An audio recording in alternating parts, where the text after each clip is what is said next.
En juillet 1995, la famille et les amis sont rassemblés pour célébrer l'union de Tracy Bernard Burleson et Pauletta Ross. La sœur de Pauletta, Joyce Bingham, est demoiselle d'honneur. Elle portait une superbe robe de couleur et il portait un complet. Ils étaient très beaux à voir. Cette histoire d'amour a commencé 1 an plus tôt, dans une des plus vieilles églises du 5e Ward, l'église baptiste First New Mount Calvary. Le 5e Ward est un secteur de Houston fondé par les Afro-Américains après la guerre de sécession.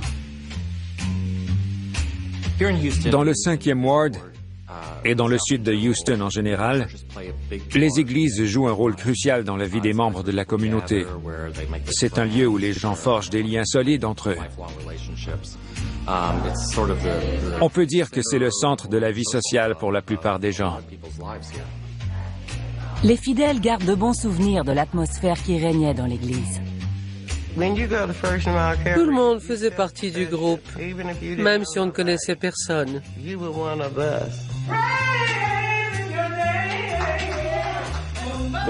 J'adorais le prédicateur. J'adorais la musique. Tracy Bernard grandit dans cette église et rêve de devenir prêcheur. Pinky Johnson, qui fréquente l'église depuis près de 50 ans, se rappelle le jeune Tracy.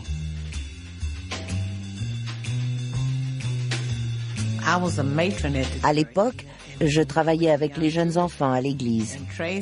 Tracy jouait de la batterie dans le chœur. Il avait du talent. La religion est aussi une partie importante dans la vie de Pauletta Ross. Après son second divorce, elle cherche un soutien affectif. Elle commence à fréquenter la First New Mount Calvary, qui compte déjà sa sœur Joyce parmi ses fidèles. Je l'ai invitée à l'église pour lui remonter le moral. Tracy vient tout juste de terminer une relation. Il a 28 ans et elle en a 40. Malgré leur différence d'âge, c'est le coup de foudre instantané. La psychothérapeute Stacy Kaiser et le psychologue médico-légal Brian Russell observent que les sentiments de Tracy et de Pauletta reflètent leurs intérêts. Il était jeune, charmant et plein de vie. C'est flatteur pour une femme de son âge d'arriver à attirer un homme plus jeune. Et en plus, ils avaient un intérêt commun, l'Église. Elle admirait son désir ardent de devenir prédicateur. Elle croyait en ses talents et pour lui, c'était motivant. Je crois que Tracy voulait qu'on l'admire. Et c'est ce que Pauletta faisait. Moins d'1 an après leur rencontre, Tracy et Pauletta se marient. Ils étaient amoureux. Enfin, ma sœur avait trouvé un homme en qui elle pouvait avoir confiance. Pauletta et Tracy ont chacun des enfants issus d'une union précédente. Les enfants de Pauletta sont maintenant adultes. William, le fils de Tracy, a 12 ans et vit avec sa mère. Les nouveaux mariés décident de recommencer à zéro en devenant une famille d'accueil. C'est moi qui l'ai convaincu de le faire. Je lui parlais de tous ces enfants qui avaient besoin d'amour. Je savais qu'elle en avait à revendre. La famille s'installe dans une maison située dans un des beaux quartiers de la ville. Quand on les voyait à l'église, ils avaient l'air très amoureux. Il manque encore une personne pour en faire la famille parfaite. Le fils de Tracy, William, souffre de drépanocytose, une maladie du sang très rare qui cause des douleurs sévères et chroniques et requiert un suivi médical constant. Maintenant qu'il est installé dans une maison, Tracy obtient la garde de William.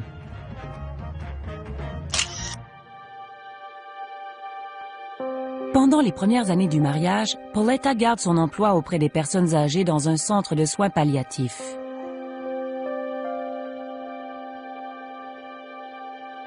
Et Tracy assiste différents prêcheurs de Houston.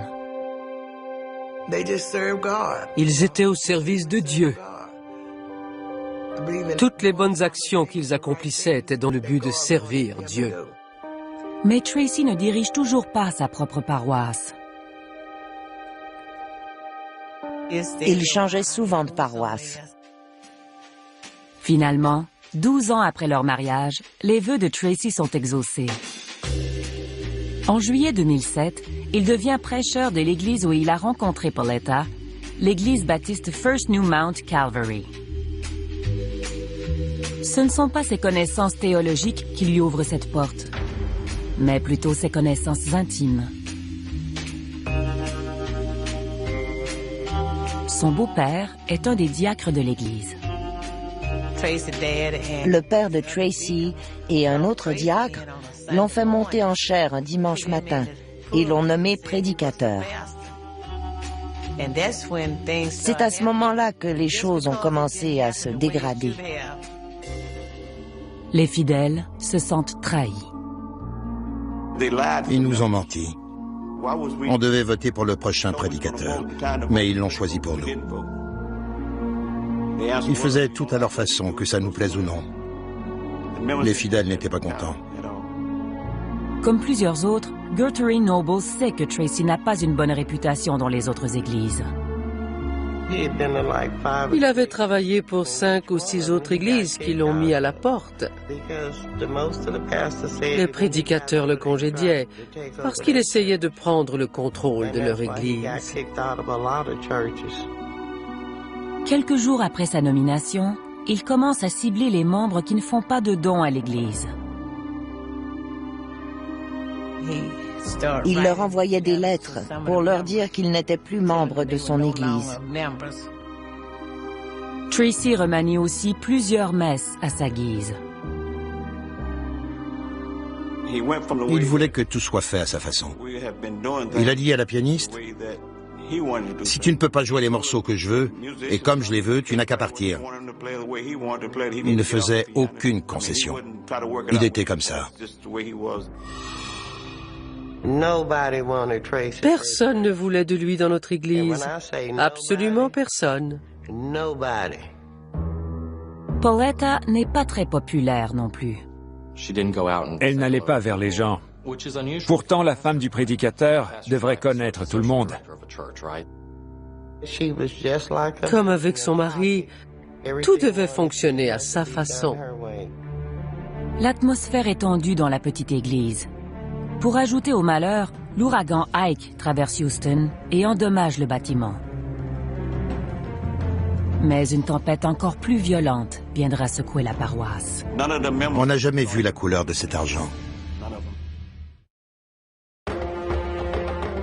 Le prédicateur Tracy Burleson et sa femme Pauletta dirigent l'église baptiste First New Mount Calvary dans le 5e ward de Houston. La chapelle est endommagée lors du passage de l'ouragan Ike en 2008. Mais ce n'est qu'un peu de vent si on compare à la tempête qui se prépare à l'intérieur même de l'église. Le premier dimanche, après le passage de l'ouragan, les fidèles ont besoin de réconfort.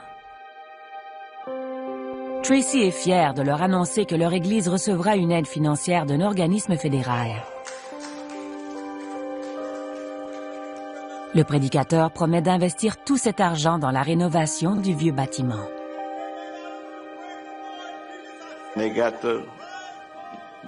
Il nous a expliqué à quoi allait servir la subvention, mais aucun des membres de la paroisse n'a jamais vu la couleur de cet argent. La semaine suivante, la paroisse attend toujours l'argent promis. Pendant ce temps, la rumeur se répand. Apparemment, la demeure du prédicateur ne donne pas l'image qu'on voudrait avoir de la maison modeste du bon chrétien. De plus, 3 ans plus tôt, les Burleson auraient été accusés d'avoir battu un de leurs enfants d'accueil avec une rallonge électrique et une planche en bois. Ce n'était pas pour aider les gens ou pour aider les enfants. C'était pour l'argent. Il y avait beaucoup de violence. Ça semblait horrible dans cette maison. La relation entre Tracy et Pauletta était instable. C'était elle la dominante. Il y en avait qui disaient qu'elle le contrôlait, et même qu'elle le battait. Pauletta est cruelle envers le fils de Tracy, William. Elle se moque souvent de sa maladie et ses punitions ressemblent plus à de la torture.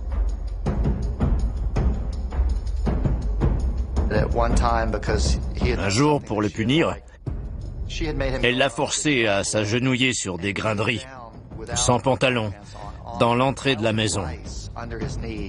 La douleur était tellement intense qu'il a presque perdu connaissance. William se lie d'amitié avec Tyan Palmer, qui travaille à l'hôpital où il est traité régulièrement pour sa maladie.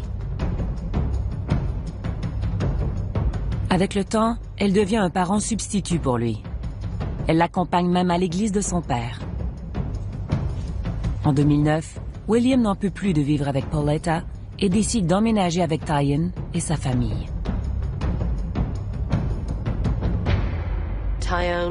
Elle a accepté de le prendre chez elle. William s'occupait bien de ses enfants. Il la considérait comme une deuxième mère. Tyan a offert une porte de sortie à William. Dans sa famille dysfonctionnelle, on ne prenait pas soin de lui comme elle le faisait. William est fragile. Il a décidé de vivre avec Tyan parce qu'avec elle, il se sent en sécurité et il se sent aimé. Tyan s'est placée elle-même dans une position où elle pouvait exercer une grande influence sur William. Elle a comblé ce vide qu'il avait dans sa vie. Dans ce contexte, l'enfant ferait n'importe quoi pour rester dans ses bonnes grâces.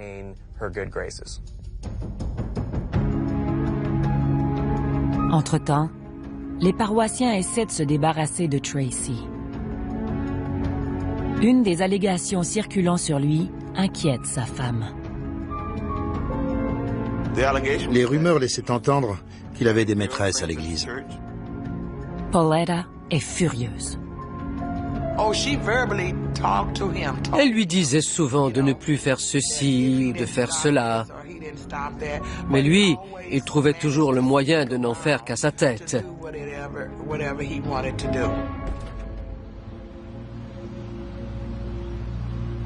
À la maison, Pauletta supplie Tracy de cesser de la tromper. Mais en public, elle choisit de se tenir aux côtés de son mari. Je crois que Pauletta restait avec Tracy parce qu'elle aimait le pouvoir.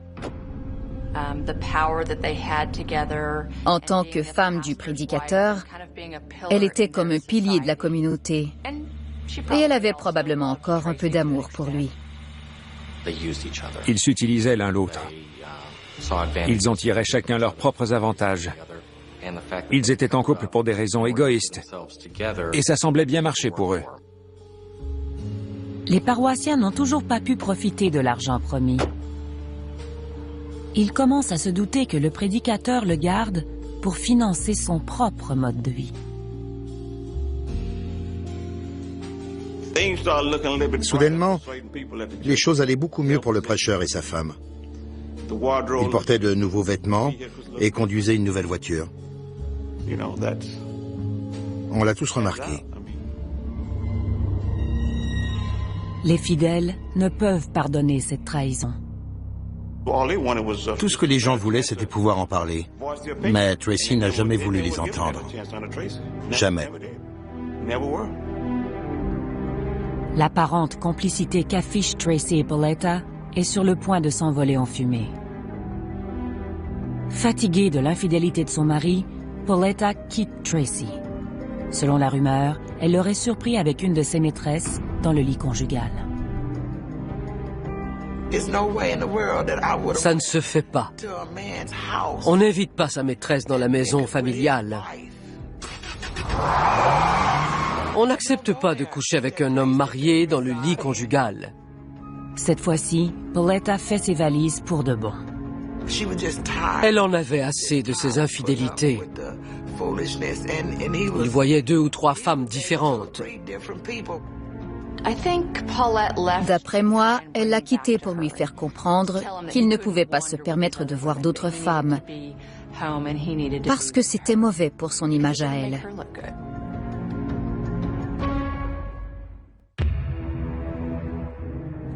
À l'église First New Mount Calvary, Pauletta continue de jouer la femme dévouée du prédicateur. Afin de maintenir son statut, Pauletta devait aider Tracy à rester prédicateur. Pauletta fait tout ce qu'elle peut pour changer Tracy. Elle crie et menace de le quitter, mais ça ne change rien. Pourquoi? Parce que c'est payant pour Tracy de rester exactement comme il est. Si les conséquences sont minimes, autant continuer à faire ce qu'on fait, même si c'est mal. Les choses empirent. En avril 2010, Pauletta surprend Tracy une fois de plus. Il devait rester à l'église pour une réunion. Pauletta a dit qu'elle passerait prendre une prescription et qu'elle retournerait à la maison. En chemin, elle a décidé de retourner à l'église. Et c'est là qu'elle l'a surpris avec une femme pas comme les autres. Tracy la trompe dans l'église avec une femme atteinte de déficience intellectuelle.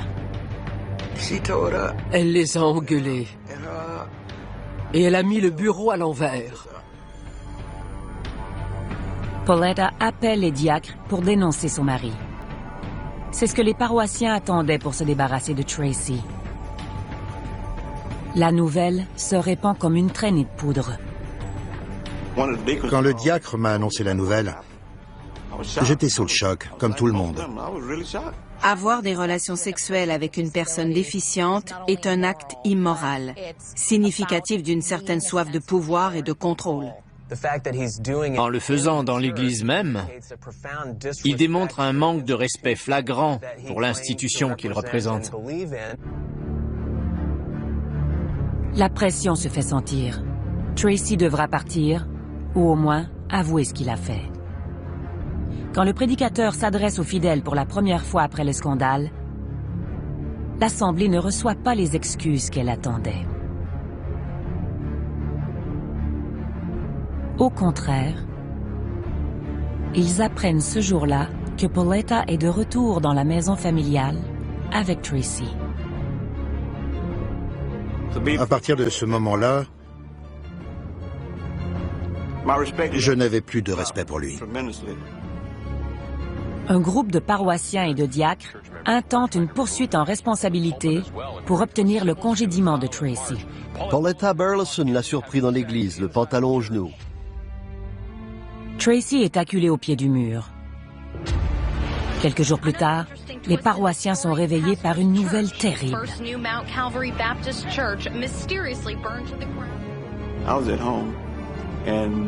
J'étais à la maison quand mon frère m'a appelé. Il habite à 3 rues de l'église.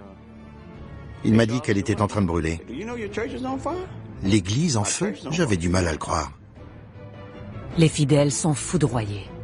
Certains accusent ouvertement Tracy et Pauletta d'avoir mis le feu à l'église délibérément pour détruire toutes les traces des dépenses qu'ils ont faites avec l'argent de la subvention.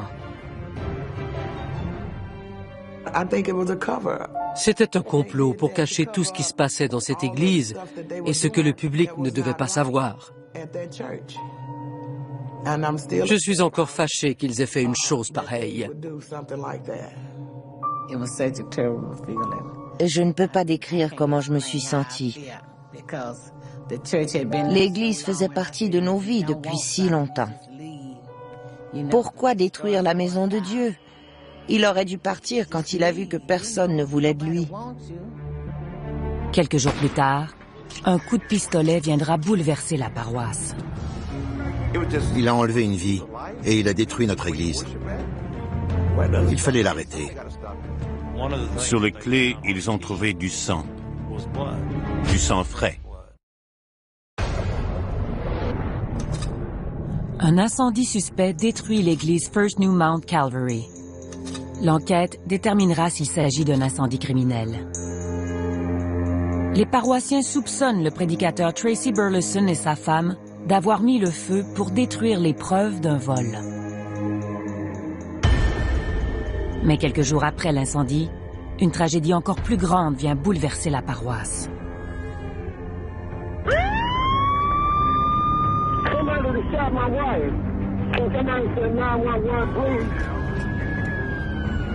Le 18 mai 2010, le 911 enregistre une communication en provenance de la résidence des Burleson. La police de Houston répond à l'appel. L'enquêteur Wayne Coleman est parmi les premiers policiers à arriver sur les lieux. La victime était une femme de race noire, étendue face contre terre dans l'entrée de la résidence. Le sang semblait provenir de la tête de la victime. La victime est Pauletta Burleson. La balle a transpercé sa tête et sa nuque. Elle est morte sur le coup. Tracy est affolée. Sa voiture est garée dans l'entrée, plus près de la rue que de la maison. Le moteur tourne toujours, la porte du conducteur est ouverte et les phares sont allumés. Son mari, Tracy Burleson, était probablement la dernière personne à l'avoir vue en vie. Il était donc le mieux placé pour nous expliquer ce qui s'était passé. Cette vidéo, tournée sur les lieux du crime, enregistre la déposition de Tracy à la police.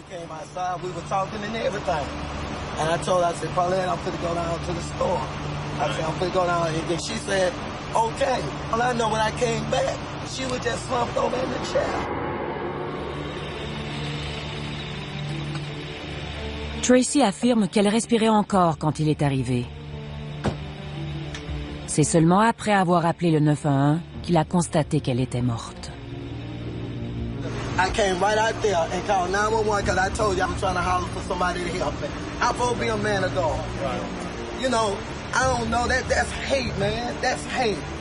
To shoot, you know, to do something like that. That's hate. I have to be a man of God, man. I have to be a man of God. Of course, I say that I have to forgive them, man, but that's hard. La nouvelle se répand rapidement dans le quartier. Quand je suis arrivé, il y avait un ruban jaune et des policiers. Je pouvais la voir de l'autre côté, mais on m'empêchait de l'approcher. Il a enlevé une vie et il a détruit notre église. Il fallait l'arrêter. Tracy avoue qu'il n'est pas surpris qu'on ait voulu tuer sa femme. Si on se fie à la déposition de Tracy, tout le monde souhaitait qu'elle meure, à l'exception de ses enfants biologiques. My wife kept a 38 pistol in her car. Les enquêteurs sont toujours sur place quand William, le fils du prédicateur, se présente sur les lieux du crime. Il est arrivé, et ce que nous avons remarqué, c'est qu'il a échangé un long regard avec son père. Mais ce n'était pas un regard compatissant ou inquiet. C'était un regard fixe et froid. En interrogeant William, le sergent Coleman remarque le comportement étrange du jeune homme. William prétend que son ami Tyan Palmer est venu le chercher chez un ami et l'a déposé sur la scène du crime. Pour corroborer sa déclaration, les enquêteurs rencontrent Tyan. Tyan habitait dans le quartier avec William. Elle savait peut-être qui, dans le voisinage, aurait pu être impliqué dans cette affaire. Tyan prétend qu'elle n'est au courant de rien et ajoute qu'elle ne connaît pas très bien le prédicateur et sa femme. Elle ne connaissait pas vraiment Tracy. Elle était seulement inquiète pour William. Entre-temps, Coleman demande à un de ses hommes de vérifier l'alibi de Tracy. Le prêcheur prétend avoir trouvé le corps de sa femme après s'être arrêté au marché du coin. Mais l'alibi est faux. L'enquêteur est revenu avec la certitude que le marché en question était fermé à l'heure où M. Burleson prétendait avoir fait un achat. Sur la scène du crime, l'absence de nourriture et de boissons dans la voiture de contredit aussi sa déposition. M. Burleson a déclaré qu'en arrivant sur les lieux, il s'est garé, est sorti de sa voiture est allé voir comment elle allait, a appelé à l'aide avec le téléphone et n'est jamais revenu à son véhicule. Il y avait quelque chose qui ne collait pas. Il a dit qu'il était allé acheter de la nourriture au marché, mais la police n'a rien trouvé dans la voiture. Ça n'avait aucun sens. La police trouve une preuve intéressante dans la voiture de Tracy. Les clés sont tachées de sang frais. Le prédicateur semble soudainement être le suspect numéro 1. Mais la police n'a pas assez de preuves pour l'inculper. Les funérailles de Pauletta ont lieu quelques jours plus tard.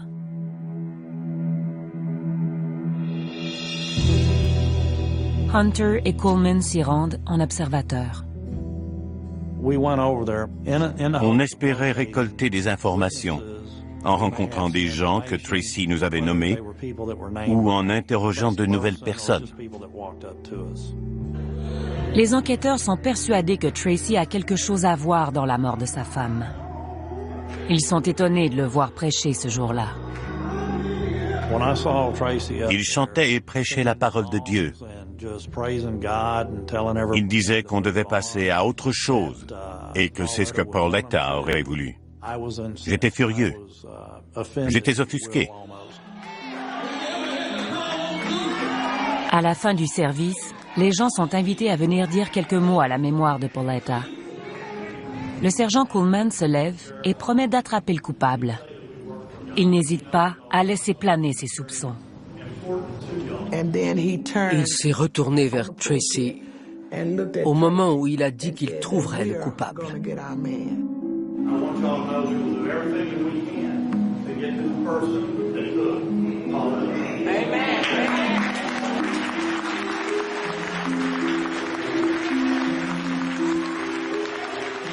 Son intention était très claire.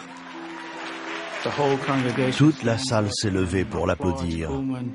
Je crois que tout le monde savait que Tracy était impliqué dans le meurtre de Pauletta.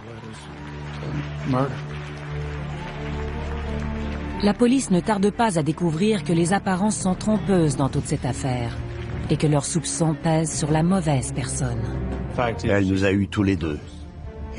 C'était le diable en chair et en os qui marchait parmi nous. Pauletta Burleson est retrouvée morte dans l'entrée de sa maison à Houston. Les enquêteurs soupçonnent son mari, le prédicateur controversé Tracy Burleson, d'avoir commis le meurtre en question. Mais la vérité sur cet homicide est sur le point d'éclater.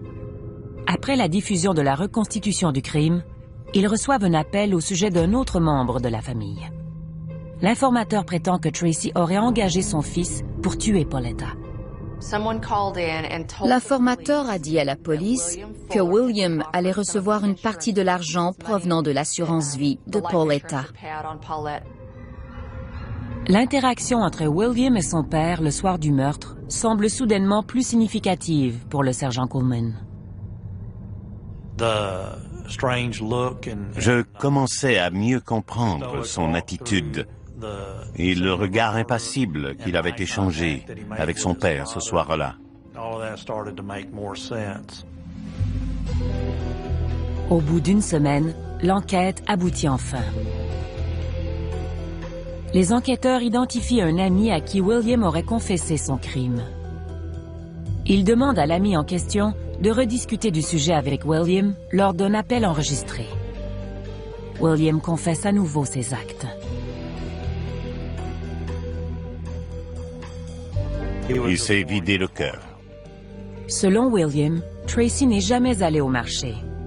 Il est resté sur place pour aider son fils à mener à bien le plan que Tracy lui-même avait conçu.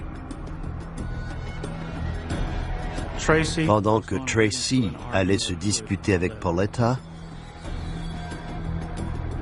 William arriverait par derrière pour tirer sur la victime.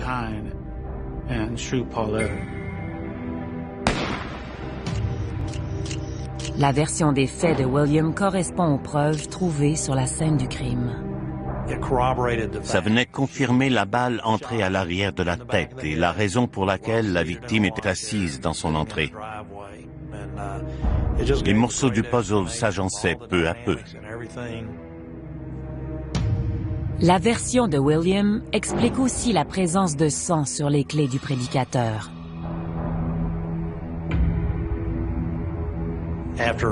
Tracy a déplacé son corps, puis il est entré dans sa voiture pour démarrer le moteur, allumer les phares, et il a laissé la portière ouverte pour donner l'impression qu'il avait découvert la victime en rentrant à la maison. La police n'a toujours aucune preuve solide de l'implication de Tracy dans le meurtre de sa femme. Par contre, la confession de William fait entrer en jeu un troisième complice, sa soignante, Tyann Palmer. Dans sa première déclaration à la police, Tyann a dit ne pas bien connaître les parents de William. Mais ce dernier prétend que Tyann et son père ont fait équipe pour le convaincre de tuer Pauletta. Ils ont mis l'arme du crime dans ses mains et lui ont expliqué comment s'en débarrasser. William a appelé Tyann. Il est venu le chercher pour l'emmener à la maison de son cousin. Une fois arrivé, William pourrait se nettoyer, changer ses vêtements et préparer son alibi. Selon William, Tyann a aidé à planifier le meurtre et à disposer du pistolet. Mais celle-ci nie tout. Plus tard, elle explique au procureur qu'elle a effectivement aidé William à se débarrasser de l'arme, mais qu'elle a entendu parler du meurtre seulement une fois l'acte commis. Quand il est rentré dans la voiture, elle a tout de suite compris que quelque chose n'allait pas. Il était en sueur et agité. Elle a répété plusieurs fois « Qu'est-ce qui se passe ?» jusqu'à ce qu'il réponde « Pauletta est morte ». Les enquêteurs Coleman et Hunter sont surpris d'apprendre que Tyann leur a menti dans sa première déposition. Mais ce n'est pas la seule chose qu'elle cachait. Le 8 juin, la police a assez d'informations pour arrêter les suspects. Ils trouvent le prédicateur au lit avec Tyann.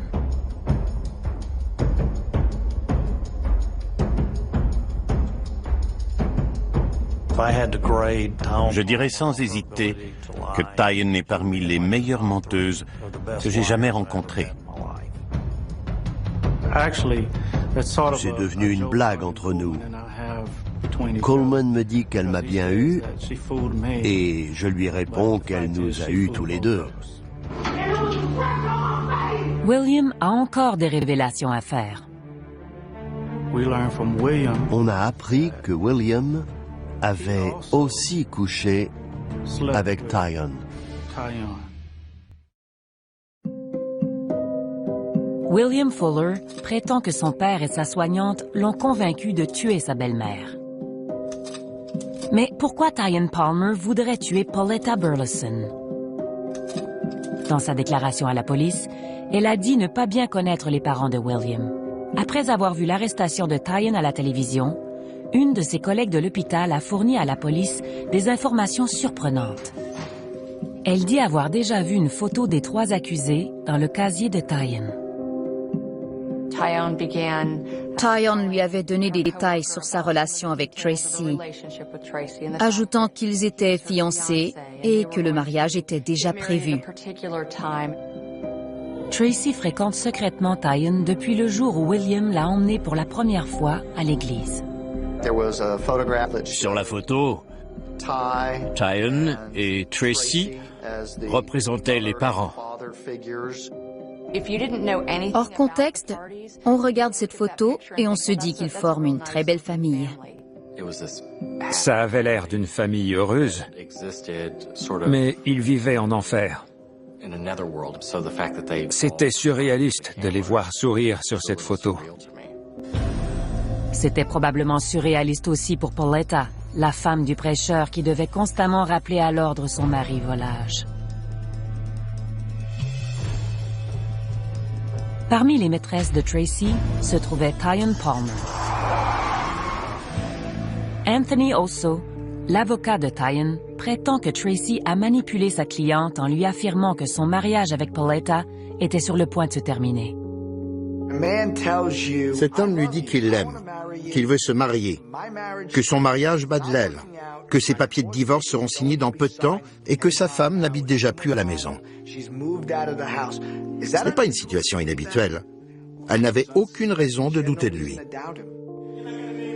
Mais en réalité, Pauletta jouait encore le rôle de la femme du prêcheur et lui offrait encore tout son soutien pour l'aider à conserver son poste au sein de l'Église. Tracy était dans une situation précaire à l'église. Tracy a menti à ma cliente sur ce qui se passait réellement dans sa vie. Mais après avoir surpris Tracy avec une autre femme dans l'église, Pauletta en a assez. Elle décide de le dénoncer. Tracy n'avait pas d'autre source de revenus. Tout provenait de son travail pour l'Église, de sa situation de prêcheur. La police apprend que durant cette période, Tyan a envoyé un message texte à sa collègue de l'hôpital pour lui dire qu'elle cherchait désespérément un pistolet. Elle nous a montré les messages qu'elles ont échangés. Elle lui a demandé quel genre de pistolet et Tyan a répondu « Je m'en fous du moment qu'il fonctionne ». Cette nouvelle preuve vient confirmer les allégations de William au sujet du pistolet que Tyan lui aurait donné pour tuer Pauletta. Mais l'avocat de Tyan, Anthony Osso, prétend que William, tout comme son père, est un menteur chronique qui avait assez de haine envers Pauletta pour en venir à la tuer. Il l'aurait tuée, même si Tyan n'existait pas. Ce n'était pas un acte prémédité. Cette haine couvait en lui depuis tellement longtemps qu'il aurait pu craquer à n'importe quel moment. William a de bonnes raisons de détester Pauletta. Adolescent, il a choisi de fuir les mauvais traitements qu'elle lui infligeait en quittant la maison. Mais pourquoi impliquerait-il Tyan, qui s'est occupé de lui pendant tout ce temps? Elle l'a sauvé de Pauletta en l'accueillant dans sa maison et dans sa famille. La vérité est encore plus étrange. William ne voyait pas Tyan comme une mère. Du moins, plus maintenant. On a tous eu un choc quand on a appris que William avait aussi couché avec Tyan. William aime tellement Tyan qu'il se fait tatouer ses lèvres sur le cou. Il voulait se rappeler leur relation sexuelle. Où qu'il soit, quoi qu'il fasse, chaque fois qu'il regarde dans le miroir, il peut voir les lèvres de Tyan sur lui. Dès les premières audiences, les procureurs savent qu'ils ont affaire à un triangle amoureux. L'avocat de Tyan accuse William d'avoir joué avec les émotions de sa cliente en lui disant que son père ne l'avait jamais aimée. Les gens se sont dit, elle a couché avec lui parce qu'elle était vulnérable et ne savait plus à qui faire confiance. À la barre des témoins, William est confronté à la version de Tyan. Il explose. William a été expulsé de la salle, traîné par le collet devant les jurés. L'avocat de Tracy, Lane Lindsay, présente une théorie intéressante aux jurés. William souhaitait la mort de Pauletta et voulait jeter le blâme sur son père. Une fois son père en prison, il n'aurait plus à partager Tyan. Tyan était une amie proche de son père, Tracy. Et ce dernier s'est mis à avoir des relations sexuelles avec elle. Ça l'a sans doute profondément blessé. William nie ces allégations et affirme que son père lui demandait depuis plusieurs mois de tuer Pauletta. Quand Tyan s'en est mêlé, William a finalement cédé à la pression. C'était la femme qui l'avait sauvé et qui lui a donné la famille qu'il n'a jamais eue. Quand elle lui a demandé de le faire, il n'a pas pu refuser. L'amour et le sexe peuvent devenir des armes très puissantes. Tyon avait beaucoup plus d'influence sur William que Tracy. Cette influence provenait sans doute de sentiments positifs, peut-être même de faux sentiments d'amour qu'elle utilisait pour le manipuler. Je ne suis pas d'accord. Je pense plutôt que Tracy est le manipulateur dans cette histoire. Tyon n'était que la marionnette. Comme il ne ressent rien pour personne, ça lui est égal de savoir que Tyon couche avec son fils. C'est tout à fait plausible que Tracy ait demandé à Tyon de charmer son fils et de le récompenser sexuellement une fois qu'il aurait tué sa belle-mère. Tracy a plus de motifs pour vouloir tuer Pauletta. Après sa récente incartade sexuelle, Tracy la soupçonnait de vouloir le trahir en s'alliant avec ceux qui souhaitaient sa démission. Tracy est aussi le bénéficiaire de l'assurance vie de Pauletta. Et plus important encore, Tracy a peur que Pauletta révèle aux enquêteurs que c'est lui-même qui a mis le feu à l'église pour détruire les rapports financiers et toutes les preuves liées à la subvention de l'organisme fédéral.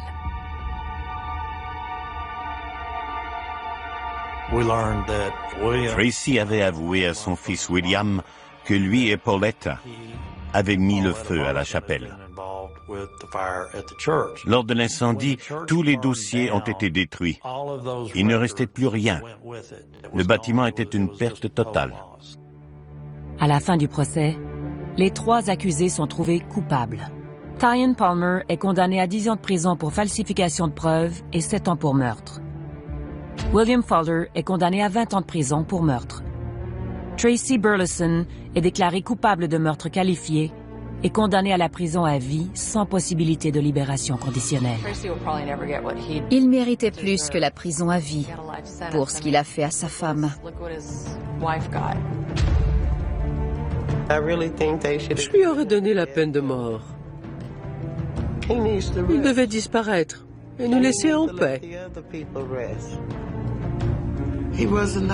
C'était le diable en chair et en os qui marchait parmi nous et respirait l'air du bon Dieu.